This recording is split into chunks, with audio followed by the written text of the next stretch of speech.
నిన్న నేను పోస్ట్ చేసిన వీడియో చూసి నా ఫ్రెండ్ నాకు మెసేజ్ చేసిందిరా. సంక్రాంతి వీడియోలు శివరాత్రి వరకు సాగదిస్తావేంటే అంటుంది. ఆ మెసేజ్ చదివిన తర్వాత నాకు భలే నవ్వొచ్చిందిరా.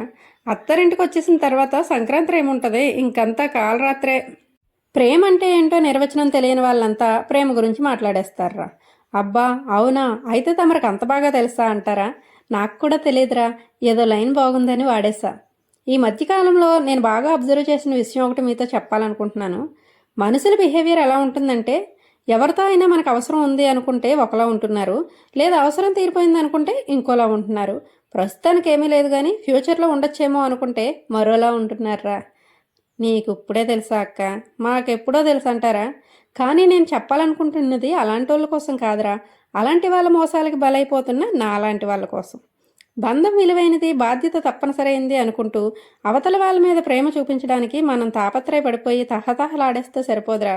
అదే ఆలోచన వాళ్ళకు కూడా ఉండాలి కదా. ఎంతకాలమని మంచిగా ఉంటాము, ఎంతకాలమని మాటలు అదుపులో పెట్టుకుంటాము, ఎంతకాలమని వాళ్ళకి నచ్చిందల్లా చేస్తాము.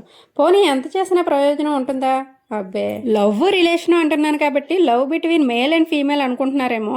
అలా ఏం కాదు, నేను చెప్పే జీవిత సత్యాలు ఏ బంధానికైనా ఆపాదించుకోవచ్చురా.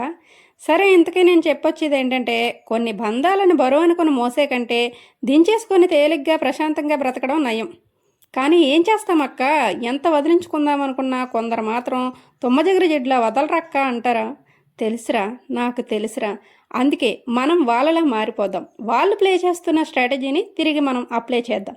అంటి అంటనట్టు, ఉండి ఉండినట్టు, ముట్టి ముట్టనట్టు ఉంటే పోలా. అదిరిపోలా. వీడియో అదిరింది కదా, లైక్